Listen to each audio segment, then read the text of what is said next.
From alcohol overuse to moderate use, no more shame and blame.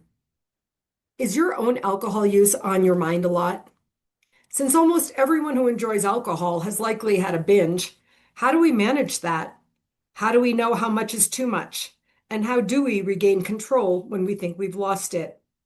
In this special 12-part series, Confidence Coach Susan Axelrod interviews alcohol moderation expert Dr. Michele Perron. This series begins with the question, why are we having this conversation now? And it wraps up with a burning question for you to consider. For your own alcohol use practice, what will your path be? This special series is sponsored by Axelrod Confidence Coaching. Hello, friends. How are we doing so far with this podcast series? This episode is our fifth episode, and I want to invite you to be sure to go back and listen to the progression of the episodes starting from the first one. It's important because we've created a progression on this conversation and on this treatment program specifically. We're not offering a treatment program in this podcast. We're talking about an idea that can lead to a new form of treatment for you. My special guest in this series is Dr. Michele Perron. Michele has 17 years of professional experience working at all levels of addiction care, from inpatient, outpatient, extended care, and telehealth. She has supervised therapists and counselors, taught college courses in counseling, and developed workshops and programs. She now works as an alcohol moderation coach in personal practice. Hello, Michele. Welcome back. Hi, Susan. It's so nice to be back. I'm excited about today's topic, like unusual. As always, it's so good to be excited about the conversation. Before we start, I just wanted to say something here that I said to you previously before we started, and that was, I listened to every one of our episodes. I've listened to everyone multiple times. And it still continues to astound me how we are having such a blatant, non-judgmental conversation about alcohol use. If you are connected to anyone in alcohol use disorder, often what happens is the no talk rule gets laid. You're not allowed to talk about it. If you do, something, emotion, belligerence, something comes up. And so the no talk rule just either gets set out intentionally or by default. You simply do not want to rock the boat. You simply do not want to bring it up. But as I've told you, I feel this every time, how we are simply just talking about alcohol use. And again, we even just said again that you show up in your personal coaching sessions talking about alcohol moderation, saying, we can fix this. There's a system, and I'm going to tell you what it is. So I just want to say, Michele, there's so much to learn from this series. We're not even halfway through this series. There's so much to learn. But this is something I really wanted to acknowledge and thank you for. Oh, you're welcome. You know, years in practice, it's hard for me to appreciate that I just state things straight out, because that's part of the work as an alcohol and drug counselor that we had to do. We don't have the luxury of time. Often if our clients are using, street drugs, time is of the essence, and we have to be very real and very direct communicators, because that could save a life, literally. So, you get used to that, and that's sort of the modus operandi. Yeah, I think that it can save a life. And I know that we're also changing the lives of people who are in what I call the illness of being in addiction relationship. So, one of the things that I keep bringing up and you and I talk about is, to whom are we speaking? who is this podcast conversation really for? And I want to be clear and say it is for you. If you wonder to yourself, do I drink too much? How much is too much? Am I an alcoholic? What does that really mean? I'm in control of my drinking, but I still wonder sometimes, is binging alcoholism? Is it overuse? If you're asking yourself all of these questions, also, this podcast is for you if you're in connection to someone who uses alcohol in a way that might be considered disordered, simply for you to learn. It's hard to change someone else's behavior and life, but you can change your own by becoming more informed. And Michele, I really know for sure that we're speaking to both of those groups. Absolutely. Yeah. And I want to also include people who know that they are drinking too much and they're worried and they feel shame and guilt over that, but really don't want to go to, traditional treatment or take a month off of work to go to inpatient treatment. And because there's that impossible goal once again, and there are people who just put their foot down and say, I'm not doing that. It's not going to happen. So there has to be an alternative method to work with people who just absolutely refuse. So that's why I do what I do. So what just happened here was I spoke in my language, in my lane, in my comfort zone, and you came through in yours. Yeah. I'm not equipped or qualified or comfortable speaking to that group and saying anything about it because I'm not trained in that way, but you are. And so for you to say in this conversation, you are also speaking directly to people who know they overuse, who have either tried and failed the method, the only method available, which is complete abstinence immediately and never again. And you're speaking to them to say there is another way. If you want to change, then let's look at it. And so they're going to learn here too. So we got a lot going on. So let's dive in. Absolutely. We have developed a structure. We had a few episodes to introduce the topic of alcohol moderation. And now we're in what I'm calling the first part or the first module, which is really the basics of alcohol moderation. Today, we're going to learn about triggers, recognizing your own triggers, the internal, the external, and especially the question, why do I keep doing this? So, Michele, we're in your hands. All right, good. I'll start right where you left off, which was talking about what are triggers. So triggers are those things that tip us off in the moment and tell us we need to have a drink, and soon. It might be called a craving, it might be called an urge, but generally they are subconscious cues that I need a drink. So there are so many cues to drinking that technically we put them into two batches, the external and the internal cues for drinking. We call those triggers. Often, it's completely unseen. I have more clients that do something that don't even realize why they do it. They just do it. It's almost like Pavlov's dog, the ringing of the bell, and the immediate response is salivation. So for some people, if they get thirsty, is often a trigger. Rather than thinking, oh, I'll have a glass of water with electrolytes to rehydrate, they'll think, oh, it's time for a beer, or it's time for that glass of wine or that mixed drink. And that's really common for people who struggle with alcohol use. So that would be one example of a trigger. So that would be an external trigger. I'm thirsty. I feel thirsty, but I need to go do something physically. And so that would be an external trigger. Another external trigger might be driving past a liquor store. That's a really big one. Oh, so I better stop off and pick up a few drinks here. Another external trigger might be meeting with a particular group of friends in a particular place. A wedding is often a big trigger for people. And then there are internal triggers, which are emotional.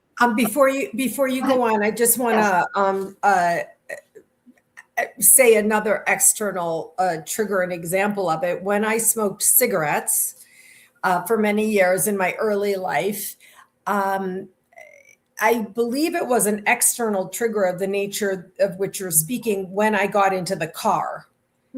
So that I was in the habit of smoking in the car. And then so that when I got in the car, it's like lighted up. Would that be an example? Absolutely. Yeah. The clicking of the door behind you. Click. Now I'm sitting here. I'm buckled in. This is the next thing that I do.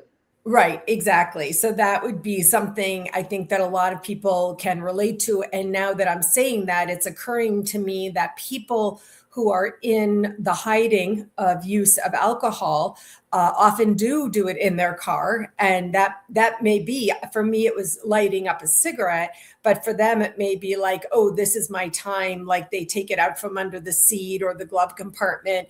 And that may be that kind of external trigger. Is that correct? I'm going to say that most people today that I've experienced or in the last 20 years typically try not to drink and drive. They're pretty good about that, even if they're drinking heavily. If they're drinking and driving, it's usually after being out to a bar or drinking situation. But for the most part, they will go and get their supply. And then my me time will be when the family is out or when I go to my particular room to go and hibernate The there. basement or the office. Bathroom, office, garage. Okay, So got it. that will be that. But most people are pretty in tune right now about drinking and driving, which I guess is much improved. Even in the last 17 years, I've seen that improve. I mean, that's good to know because daily or whenever it is that I go to the market and at the checkout line, I see the entire display of nip bottles and they're selling them 10 for $10. That comes to my mind. So it's good to know that, there are places in the house or times of day that might be triggers more than per se in the car. And if anyone here is listening and drinking in the car, then we encourage you to join the crew, no longer drinking and driving. Okay, go ahead. There might be someone who stops at the liquor store and might drink one on the way home because they're thirsty. Typically, if they're doing that, one drink will not cause intoxication. Typically. Okay. Later stage, though, I must say, if you've been drinking for years, one drink may cause intoxication because your liver enzymes and the ability to clear it out is slower. You're getting older, and so there might be, but that I don't see as frequently. And that brings us back to the last episode. In the last episode, where I really want to call people's attention to the fact that we talked about the liver and metabolizing and how you metabolize the alcohol. Okay, so we've talked about external triggers, and now let's talk about some examples of internal triggers. So internal triggers are typically body sensations or emotions. So if you come home from work and you kick off your high heel shoes and you feel exhausted, exhaustion is often treated with alcohol. It's the pick me up. People feel more motivated. Sometimes if we're needing to do a task that we're dreading, so we're feeling dread for cleaning the house, people will pick up a drink to help make chores around the house all day Saturday much easier. So exhaustion, dread, and then we get the more intense ones, which might be anger with someone or having just had an argument, trying to soothe myself or feel better about it. There might be sadness, grief, disappointment, loss of something I really wanted or not getting something I really wanted.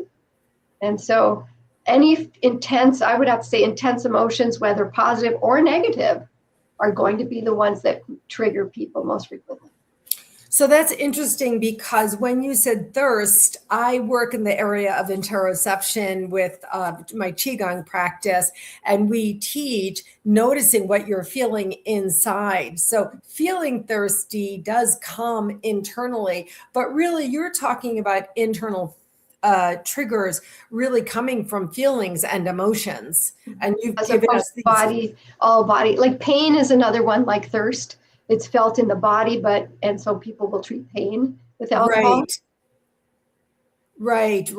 But you've really given us these clear, obvious, you walk in, you're exhausted, and maybe you still have to make dinner, or get everything together in the house or do a bunch of things. So you have a drink to, as a pick me up or as that habituated pattern of behavior while you're making dinner, and you end up having 3 glasses of wine, and each glass of wine is actually a serving and a half.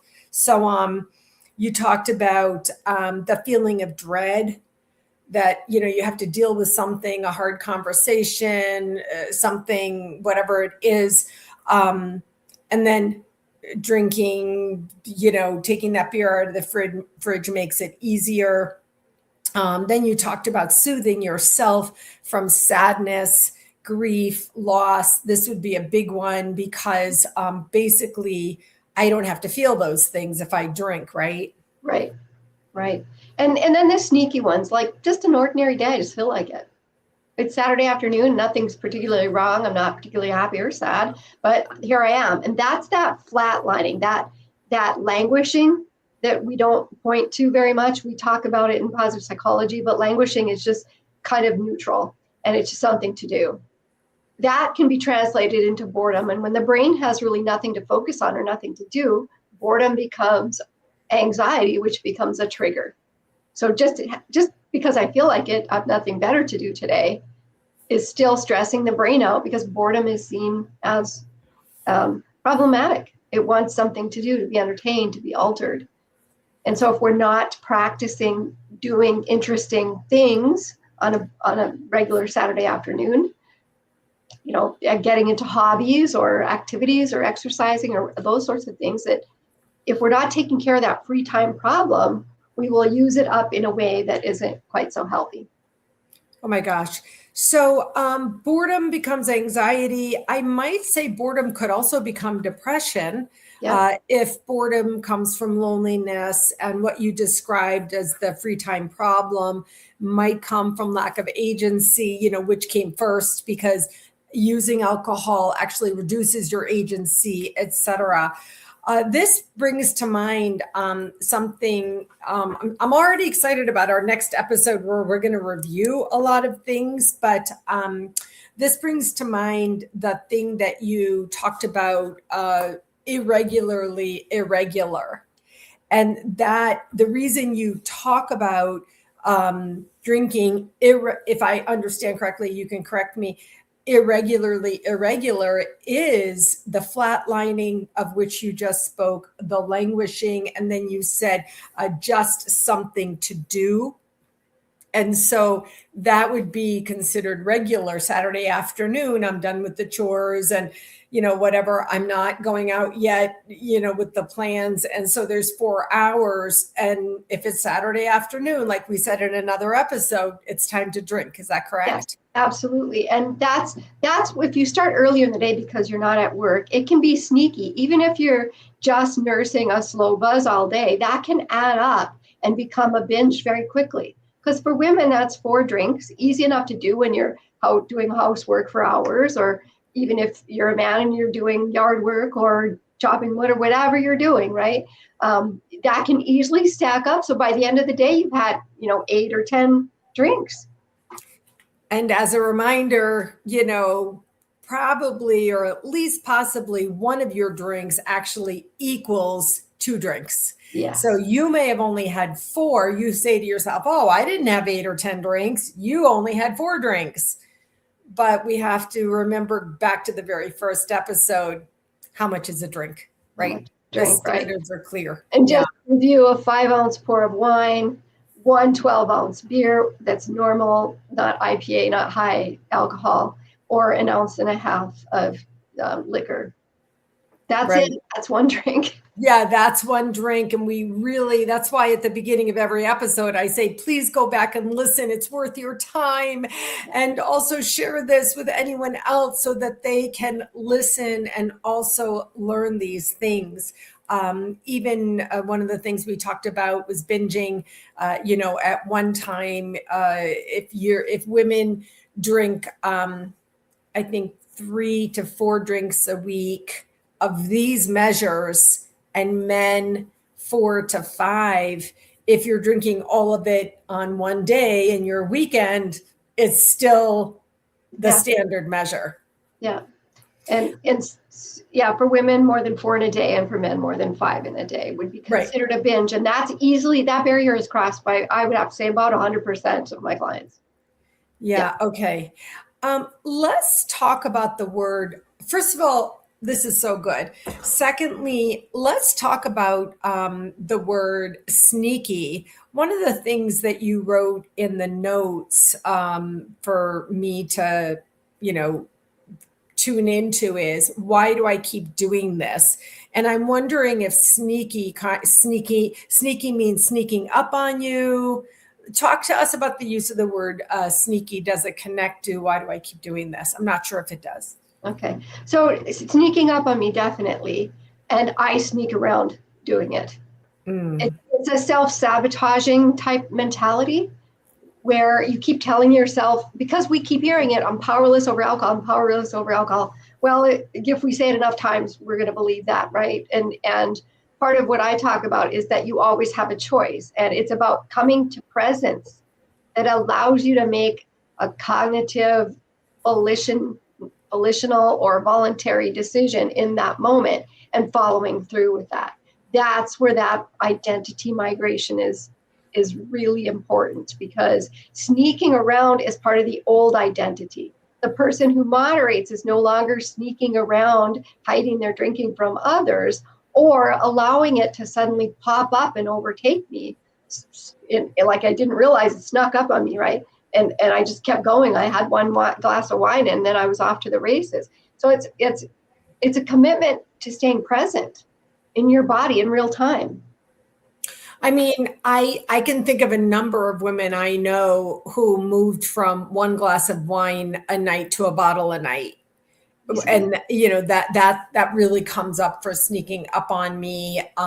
We talked about, first of all, we've talked about it. I kept bringing it up in other episodes. Identity, migration. I no longer want to be. I migrate from that from sneaking around to the person I want to be, to a different person I want to be. I am in charge of myself. You said come to presence. Mm-hmm. And then there's also the one you talked about where one drink was a water glass full, not, a part of a highball with ice in it, but a water glass, a 20 ounce or whatever fill. And so, which alcohol causes that distortion for portioning, right? Alcohol will always give a little extra, a little heavy-handed until it's well over heavy-handed, and you're drinking a water glass full of alcohol with ice. Right. And that's where, it's an interesting thing. That's why I tuned right in when I wrote down sneaky with the question, with the quotation marks. And there's actually two aspects of it, two angles of it. Alcohol use is sneaky. It sneaks up on me. Along the lines from when we're talking about these external triggers, especially the people you hang with. If you've always, drunk with them, been drinking with them, then you're with them. That's what you do. It's a habituated pattern of behavior. And, then you're triggered, if you're going to be with them in the abstinence model, you'd be like you're shaking, like, how can I be with them and not drink? Yeah. In alcohol moderation, as we've learned from you in the many episodes that we've done so far, if you plan, in our last episode, we talked about tracking and planning. If you plan the moderate use, maybe when you're going out with that group of friends, that is when you do it. Is that right? Yes. It's that plan, really visualize what's going to happen. And then it's the follow through. I also have clients when they're really struggling, I have them go to the occasion and observe the behavior of others. And, they can I encourage them to take a night off of drinking and just observe others. And that observation is usually a real big game changer for people, recognizing that all of their friends are not at the volume they're at. or maybe the majority of people at the event are not at the volume that they are drinking. And so that puts perspective. Is it bigger than a bread bag, smaller than a car? Where do I fit into this scenario? And there's a saying, the man takes the drink and then the drink takes the man. And that's where sneaky comes in. First, the man takes the drink, or the woman, and that as the progression of use increases, what happens is it sneaks up. So just like a snake in the grass, it'll sneak up on you, and you'll suddenly be surprised by like you'll get up the next morning and go, oh, the first night you drink a bottle of wine, you get up the next morning and go, oh my God, I drank the whole thing. How could I have done that? I don't remember having the last glass or whatever. It'll be a big surprise. And then the second time, not so much. And the third time, like, oh, brother. And the fourth time, maybe I need a second bottle. So rather than buying one bottle, I'll go buy two. So I have my supply. And when it slowly slithers along and gets more volume and more frequency, now it's causing you to be sneaky, because other people looking at that are going to go, what did you do last night? We just bought 3 bottles and, now there's one left and it's been one night. So there your spouse or partner is getting upset, right? And so it causes us to take our activity underground. And so that's where it becomes turning you from it sneaking up on you to you sneaking around so others don't know. It almost enlists you in the army of covert operations. Yeah, it's 100%. And also we say it's devious, it's cunning. You often hear alcohol addiction is cunning, and cunning, baffling, and insidious. Yes. Yeah, cunning, baffling, and insidious. And this is really the progression that you just described to us. So the person takes the drink, and then the drink takes the person. And that would be a man, woman, or someone who's identifies in any way who may be suffering from any personal difficulty, emotionally or psychologically, mentally, or physically. As we discussed earlier, it's, now we're kind of a little bit moving back and forth between the external and internal triggers. And I imagine that is a progression, but I did want to say, it just came up again, how you simply just say and simply just encourage someone to take a night off of drinking and observe the others in that group where you have that pattern of behavior, or, where you get that external trigger. And it seems so easy. Just take a night off and look at the others and then see what their behavior is. Oh, they don't drink nearly as much as I do. Or, oh, I turn into a jerk when I'm with them. I become loud and, whatever, right? It seems like it's easy to say, but I don't think many people say it. No, because it's a, what do you mean I'm taking a night off? Well, usually people can have an alcohol-free night. Many can't, but it depends on our conversation and individual, ability and need and where they are at in their journey. But once we establish that, and I do ask them to take a night to observe others, then it's always an awakening. They were surprised at someone, going to the bar 18 times during an event. They said that would have been me. I didn't realize that I was just getting up and walking the whole time, there, but for the grace of God go I. Yeah. Right. So, and then other people will be like, and these are not people who are like wallflowers. These are prominent people, like the father of the bride, or it'll be in a fundraiser, like the CEO. The CEO, or like in a fundraiser, and the chairman, organizing all of the fundraising events. So they have to have meetings, go out to a restaurant and, drink 8 or 10 drinks and then have to drive home, while everyone else is actually only having 1 or 2 or none at all. When I had that person, the fundraiser person, stop and just observe what was going on, she was shocked, and it made a huge difference in her drinking, because she thought everyone was at the party on a Thursday night, and turns out no one else was drinking her volume.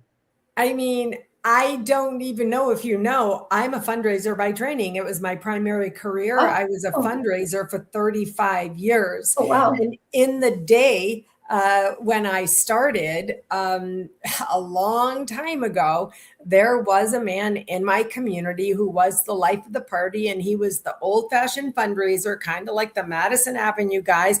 And he made his, donor connections at the bar over drinks. "Oh, we'll meet at the bar. We'll meet there. We'll meet there. We'll meet there." And you're having drinks, and by the time you have 2 or 3 scotches at lunch, and that becomes a pattern of habit of the way you do your job a few days a week, it really doesn't go well for you. And even as we're saying it, I remember his name, I remember his face. He was older, so therefore more like a mentor type person. But I know there was a lot of talk in the community about how much he drank. Yes. And that would be the exact example. And for you to say that someone, whether it's the chairman of the board or the fundraiser or a staff person or, whomever it is, the event coordinator, they're sitting there putting them down and thinking everybody else is having 3, 4, 5, remember, one may be a double. And then in this process where you just speak quite plainly and frankly to people, well, how many do you think you have? Do you notice everybody else is drinking that much? And then they begin to become aware, wait a second, you're right. No, nobody is much more. We live in an alcohol reduced culture now, where there's alcohol free drinks and that kind of thing. But there are a lot of, this is a big part of sales and executive work. Yes, and sales huge. Very, very big part of that world. And yet there is a facade that says I can handle my liquor, right? And so before we know it, we have to go to conferences and the after party from conferences. We're all tired from sitting and listening all day, and we just need a drink. And the happy hour happens, and then there's the after happy hour, and there's the hotel room after, and it just goes on. And then everyone's expected to get up after 2 hours of sleep and hungover and go to the second day of the conference. Right. So that's super, a concern for a lot of people in their business, especially when it's part of the wining and dining and getting along with your new clients and so forth. So. I mean, even as you're saying it, of course, we know about the sales culture. There's movies and, of course we know about this. And what came up to me was, and again, we talked about this in other episodes, bad things happen when alcohol is overused or misused in the way that you just described it. There may be someone who's a little bit younger who gets taken advantage of in a difficult way as a result of this, because that younger professional thinks you have to, right? There's alcohol use going on, and there's poor decision making as a result. It could affect the rest of your life and your career. I am aware because fundraising, there's a lot of similarities between the field of fundraising and the field of sales. I made a decision decades ago in my career that I did not drink on fundraising calls, with people. I stopped all wine, I stopped cocktails, etc., because I was the paid professional. And so I made that decision a long time ago because I knew that it could go badly. So we're talking about the triggers. And then what came up in this conversation today was the challenge from last episode, which specifically was challenge number 4 was to track your drinking. Plan ahead. And I wrote down in my chicken scratch of these notes that I take, layer in your mood. And then you reiterated again today, visualize. And we talked about the wedding example last time with, I believe it was the father of a bride. Well, how do you want it to be? Yes. Layering in the mood, or in this case, connecting to today's episode, talking about triggers. Well, how do you want it to be? What might trigger you? What internal or external triggers might there be? And then you said, as always, write it down. Write these things down. Yeah. So to make it simple this week, we like to categorize my triggers. So instead of going internal, external, we usually put it to people, places, events, and feelings. And when we drink based on feelings, the answer is always going to be yes. Do I want to drink today? Yes, I do. So we have to be careful about that, which, blends in one of the other challenges. What's a good reason to drink? So, but today I would like people to write down, if they can come up with even a list of 10 places that are more, we call them dangerous places where I'm more likely to drink more, like maybe the corner bar or your uncle's house or your, clubhouse after golfing or something like that. So the places, and then the people. Do you have that one friend where from college you used to get together and go overboard and is he coming to visit, and to see where they're at? Most of my clients at this point are over 40. So when they get together with an old college buddy or whatever, or friends or girlfriends from that time, there are a few that continue heavy drinking and a few that have reduced their drinking or are no longer drinking. So everyone's going through a process, and there's usually someone they can fit in with. And so that's something to think about, as far as people. And with the impossible goal of abstinence, the people that cause you to overdrink are, you have to stay away from them for the time being, or never get together with them again. Or you have to avoid the places that serve alcohol, which is every restaurant, unless you're going to a sandwich place, and even right. So moderation doesn't do that. We just have to stay present and be inside of ourselves when we're consuming with people who want us to consume more. We have to be very present and make a decision prior to planning that outing with that person, saying, I'm going to, have this many and that's it for the night. And I'm going to, meet that commitment to myself. And that goes back. Yeah. And I just want to say, I had a client who did exactly that. He's in his mid 40s and had a buddy come from college, and they were meeting at a bar. They ordered shots. The shots came, and his buddy, drinks the shot. And he looked at the shot and he said, don't even want that. Do you want that? So his buddy had the second shot, and he ordered a glass of water or something. He just had no interest, even though he got right up to ordering it. And when it came, he made that decision where I don't even feel like having this. Yeah, that much difference. Well, what happened was, I wrote it earlier, you said, come to the presence.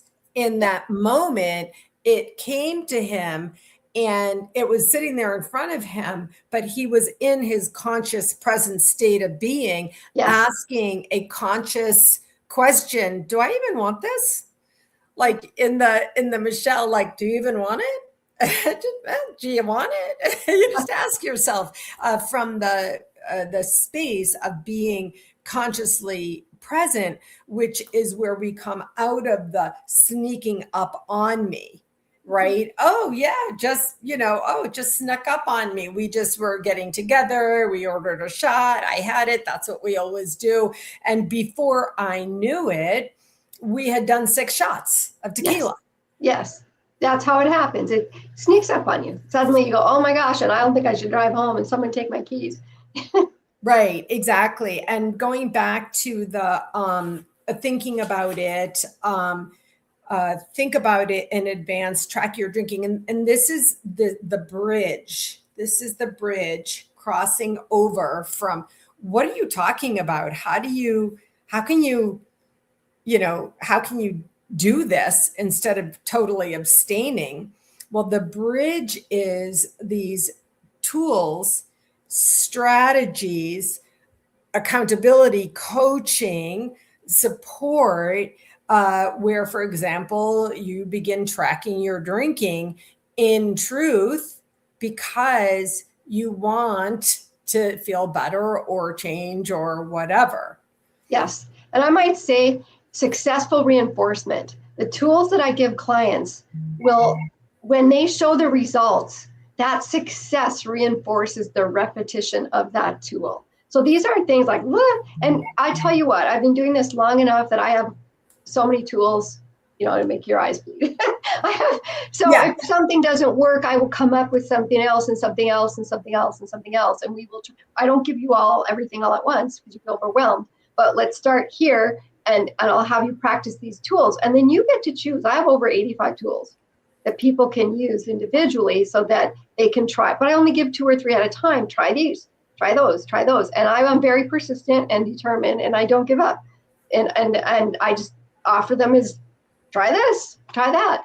And really learning to understand what makes a person tick, as my dad used to say, what's a personal motivation, so that rather than they have to learn my language, I make it a point to learn their language and what motivates them and what's important to them, and use that as part of our coaching process. And again, that goes back to why am I drinking? And one of the challenges was, I have so many pages of notes, I'm glancing through my notes. One of the challenges was to write down, to think about what's a good reason to drink. And I was like, what do you mean? What's a good reason? And to the point exactly where I didn't understand even what the words you were saying. What do you mean what's a good reason to drink? And you said to me, and we talked about it, well, ask yourself, what's a good reason to drink? Is this a good reason to drink, or am I drinking because, it's Tuesday, which comes back to, bringing us into the, triggers, internal and external. So, today you've given us a structure, a construct, not just internal and external, in case we don't really know what that means, but who are the people who cause you to overdrink? What are the places where you typically might overdrink? What are the events that you might attend where you might overdrink? Or, as you said, the answer to this is always yes. Are there feelings that cause me to drink? And so the people, places, events, feelings, it's coming to me that I want to invite our viewers and listeners to go back to the beginning, start a notebook with us, write out the challenges, write out, I have mine's in a file folder of notes that I've been taking. Write down some of the key points. We'll be addressing these in our next episodes as well that we've come up against or that have come up so far. And then more actively ask yourself these types of questions. So why don't we get to the challenge for this week? I just want to mention I had a client who had tickets, $500 tickets to a concert. I think it was Lady Gaga. Maybe it was Cher. It was somebody big. And they went to the concert in their excitement. They had a lot of adrenaline going. They were going to see her for the first time. And they started drinking. And before the concert even started, they ended up in their car, passed out, and never saw the concert. And they were $500 tickets. Right. So you don't want that to happen. Right, exactly. And that's where, again, sneaky comes in. Because of course we're going to have a drink. I'm going to see Lady Gaga or Cher, either one. And this is awesome. This is amazing. I'm so happy. I paid the money. I made the decision. I got the tickets. We're doing this. It's going to be amazing. Of course you would what? Have a drink.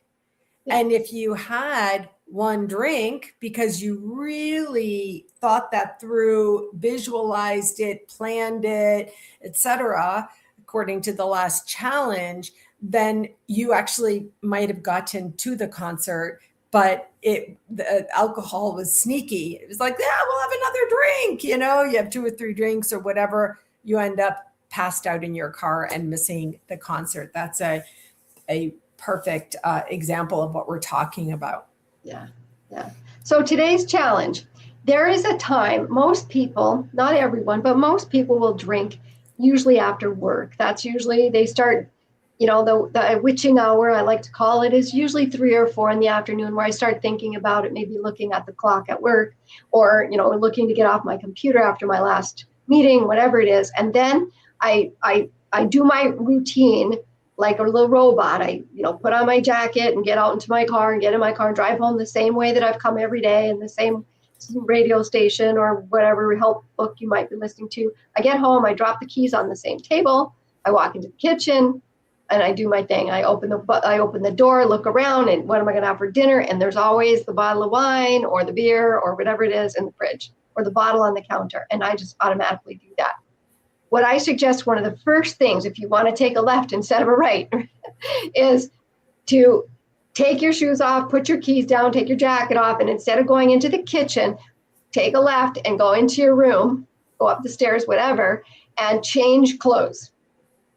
And then lie on your bed for maybe 10 or 15 minutes or longer if you want, and listen to some soothing music or guided meditation or some refractory moments where you interrupt the habit right in the middle of it. And once you feel more relaxed and more comfortable in your clothing, first thing you're going to do is take a big drink of water.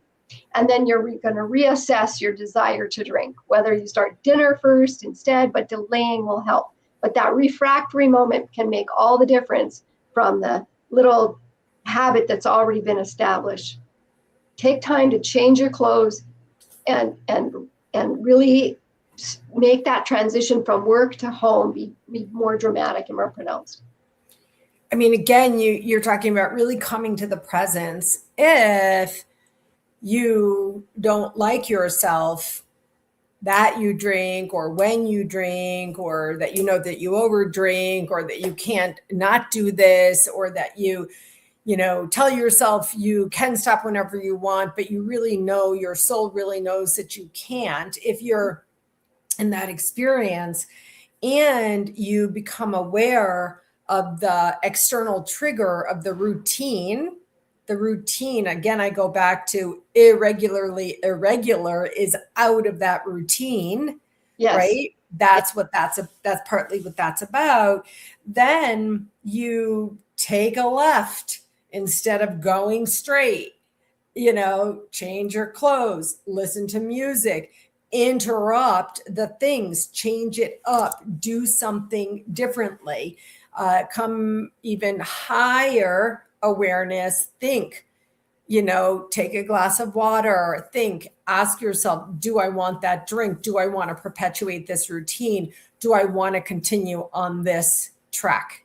Yes, absolutely. And if you have to take the kids somewhere, there's no time to do any of that and plan to drink later on, you can still, deliver them to where they need to go, and you can sit in your car for 5 or 10 minutes and you can still do some breathing. You can listen to something on your phone that would help you make that transition. But separating the work day from the personal time can make a huge difference.